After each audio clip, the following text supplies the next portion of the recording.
Hey y'all, welcome back to my channel. Today we are going to work on some steak and cheese tacos, and we have to make a marinade. So I've already got my skirt steak cut into very small thin strips.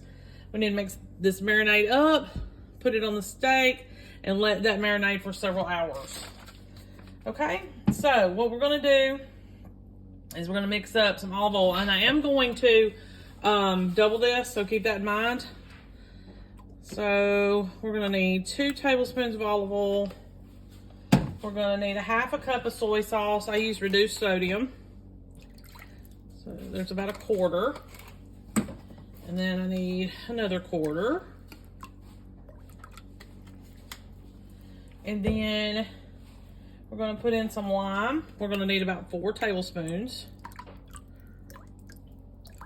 Okay, and just a little bit extra, just in case I didn't get that right. We're gonna whisk all this together.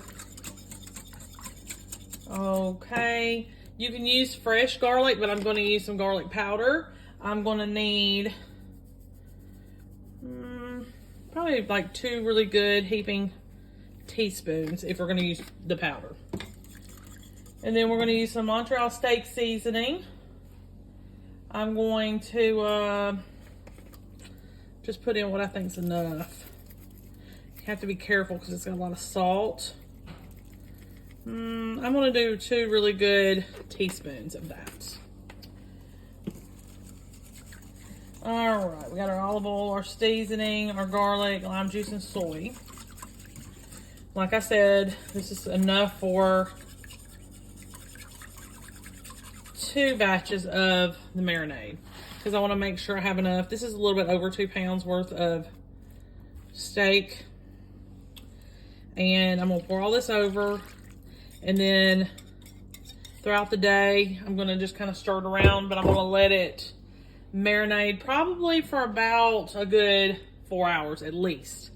Maybe 6. I'll get back to you on that. Overnight would probably be even better. But as long as it marinates for a good amount of time, and then later on today, we will get everything else set up for the rest of the recipe. See you this afternoon. Okay, y'all, so this is the end of the day. And I have already sauteed my onions and peppers, bell peppers, and set those aside. You'll saute them in just a couple tablespoons of butter. The recipe calls for 1 onion and 3 green bell peppers. I only did 1 bell pepper and 1.5 onion. And the reason is because we don't like a lot of the vegetables, especially the bell pepper. So I was like, I'm not going to waste. I'm fine with them, but a lot of the family isn't. So I didn't want to waste a lot of that. So I'm just like, I just won't do that many. I'll do a little bit extra onion, less bell pepper. It'll be fine. So right now, I'm taking the meat that we marinated, and it's been marinating about almost 4 hours, maybe 5. I did stir it throughout the day. It smells fantastic, this marinade, so you probably like it a lot. So right now, I'm just adding it back to the pan that I sauteed the vegetables in. You shouldn't have to use any kind of oil or anything like that because there's a lot of oil in the marinade that should have soaked into the meat. So you're going to go ahead and cook the meat, and then you'll add the vegetables at the tail end of it, and then you'll be ready to assemble the tacos themselves. It's a little bit different than fajitas. So it should be fine. So I'm just going to put it on medium-high heat, and I'm just going to keep stirring until we're done. And then our next little step, like I said, will be once the meat's cooked, you'll add the peppers, and then we'll go to a dry skillet and assemble. So when I come back, I'm just going to show you assembly. But like I said, cook your meat down and then add your peppers back. And then we'll move on to assembly. And there's no sense in showing you me adding the peppers and stuff. So I'll add the vegetables here in a few minutes after this is cooked some, and then I'll be right back. Okay, y'all, so we come to the end of this video, and I've already got the meat and everything's combined. So you're gonna take corn tortilla, or two, however big your skillet is. You're gonna kind of flip it around in here like this. I've got some shredded pepper jack cheese waiting. And it's kind of important for you to get butter on both sides, or at least on one side, because of the way we're going to do this. It's going to be kind of a crunchy taco type situation. If I can get the cheese wrapper open, we'll continue. Just going to cut it off. It's the best way to do it. Can't even get that off, y'all. Okay, so I'm going to get another spatula, because by now it's got to be hot, right? Now, these are just corn tortillas. I'm going to take this pepper jack cheese, kind of put it on here, let it melt a little bit. It melts a little bit. We're going to put this up on about medium low heat. Hopefully I can still see, I'm sorry. So you're going to get you some meat and veg and put on one side, because we're going to fold this over.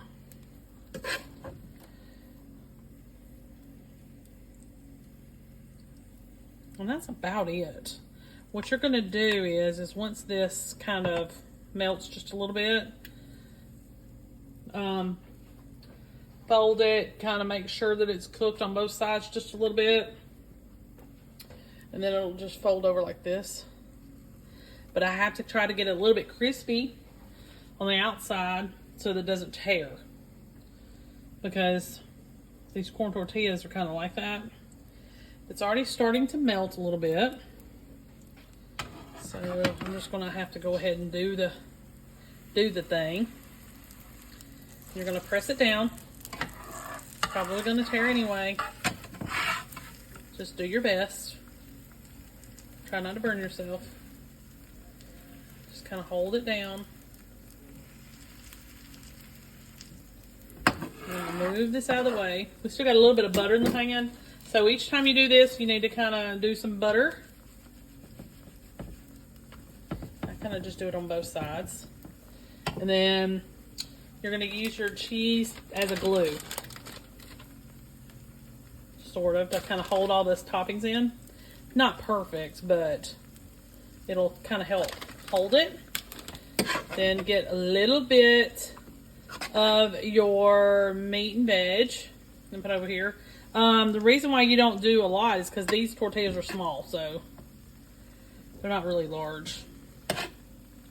You could probably do a large one if you wanted to. But, yeah.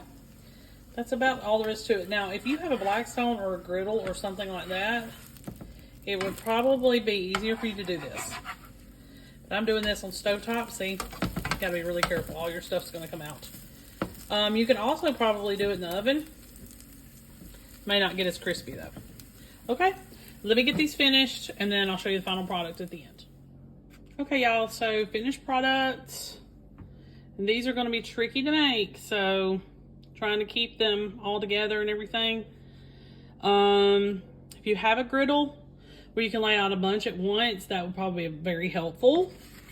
But you can pair it with this sauce. The author of the recipe uses it for dipping. It's very smoky and spicy. You can also do like a Chipotle ranch dressing. It would be the same. You can drizzle it on top. You can dip it, just whatever. This would pair nicely with some Mexican rice or Spanish rice. That would be good. And maybe some refried beans or something like that. It just gives you a different spin. It's very similar to fajitas, but a little bit different. But overall, really easy to make, put together, and it's not authentic, but it tastes really close. So, I think your family would enjoy it. So, stay tuned for some more recipes. You know, I got them every week. Make sure you like and subscribe. I'll see you next time. Hey y'all. So today we are going to make some sliders. I'm just going to do some ham and Swiss and some roast beef and Swiss or provolone on either one of those because I've got some leftover cheese I want to get rid of. So I'm going to go ahead and get started on that. So we're going to make about 48 sliders. You're going to need a stick of unsalted butter, melted. We're going to put in 2 tablespoons of Dijon mustard.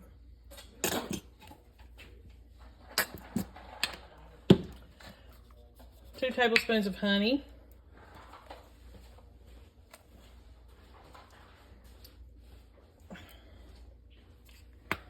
To take the lid off. Put sugar just a little bit, but you can still use it. So 2 tablespoons worth of honey. 2 tablespoons of Worcestershire sauce, which I thought I had gotten out, but I didn't. So you're gonna need 2 tablespoons of that. 2 tablespoons. You're going to need a couple teaspoons of parsley.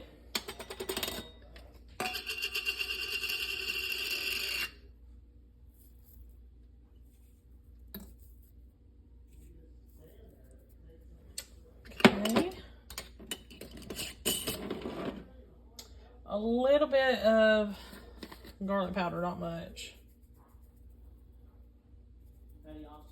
About a half a teaspoon or so. And then about a half a teaspoon or so of onion powder.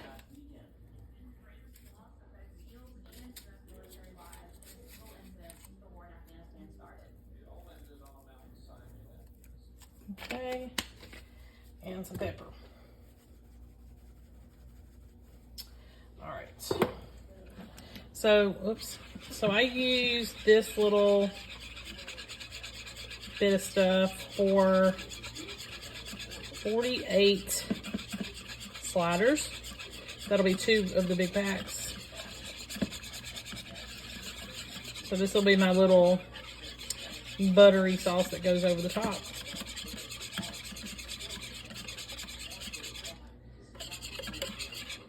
Okay, so let me get the bread over here and we'll start on that. Okay, they're not perfect, but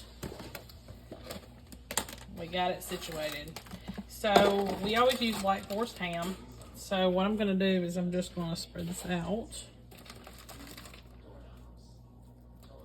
And you can basically use any meat or cheese combination that you want to. And then you can still use the same little butter, little sauce stuff that I was mixing in the beginning of the video on any of these. I mean, I do, so it tastes fine to me. You could probably leave out the honey if you want to do the roast beef. So I'm just going to put 2 extra right there, just because. And then slices of cheese is always easier. And I'm just going to do this and this. And Swiss cheese and ham. Okay, so this one's done. Let me put, well, you know what? Let's put another little layer of ham on top. Just small pieces.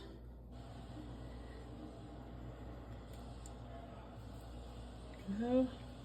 I had some left over and I just used the 4. You could have used the other little 2 that I put on there, I think it was.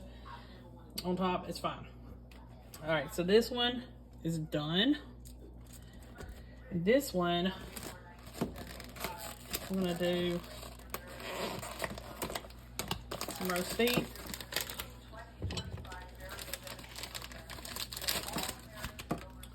And I use this brand, roast beef and ham. So we'll just spread this out. And their smaller packages have longer pieces of meat in it. So you need to at least layer to where it's at least 2 pieces of meat per each one.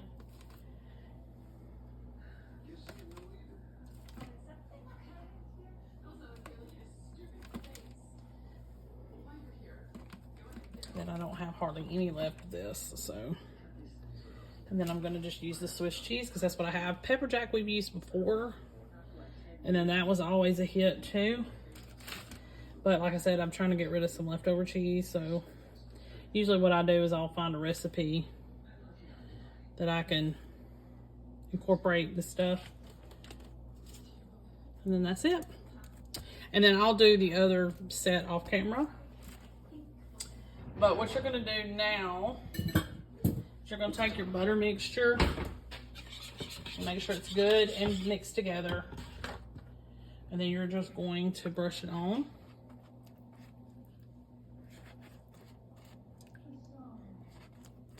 And you kind of want to overdo it a little bit. And then I usually put it on the sides as well.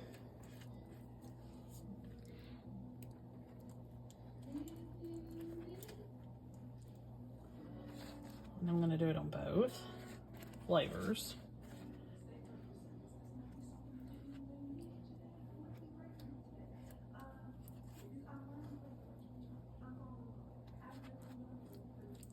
Okay. And I'm just going to cook this for 350-degree oven just until everything's melted and most of the wetness on top from the little buttery sauce is kind of cooked through or soaked up. But don't let them burn. That's the main thing.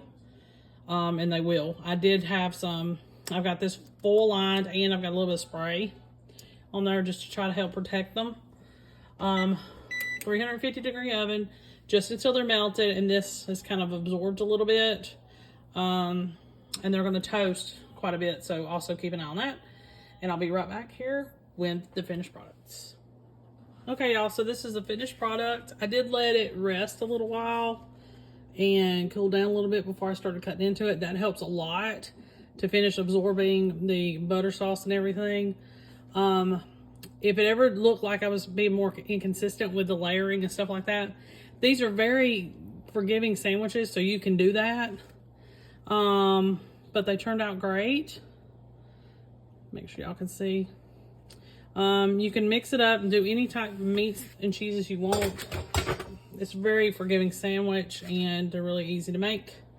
Perfect for the holidays with all the parties and the get-togethers as well.